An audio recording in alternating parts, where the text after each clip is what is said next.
Hi, I'm Ranjani Shettar. I'm from India. I have this piece just a bit more.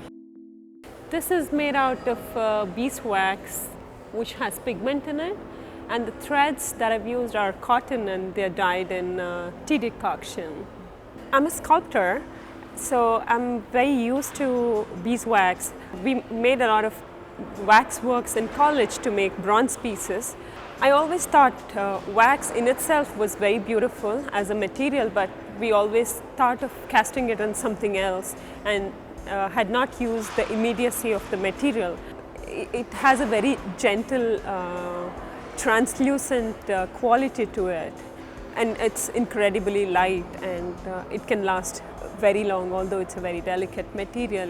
One day in my studio, I was trying to suspend this beeswax in space, and I wanted to make a constellation of them, and so I came upon this whole structure.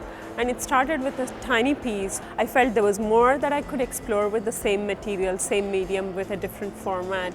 Putting this piece together was very interesting for me because when I worked in my studio, I could only make one piece at a time, and I had to pack the piece before I started on the next piece. I had to have everything in memory, everything calculated and recorded, and accordingly I had to do the next piece. The first time I was putting it up, it was like putting a jigsaw puzzle together. Each time I put this piece up, it's a huge challenge for me because each space is different and it's based on a lot of calculations. But with that framework, when I was working, I also had a lot of, I granted myself the liberty to keep changing it whenever I wanted and how much ever I wanted. It's interesting for me to make sculptures float into space, and like there is no gravity, but it's actually the gravity which is keeping it together. I always consider my works to be sculptures. They're three-dimensional and it's tangible, you can go around them.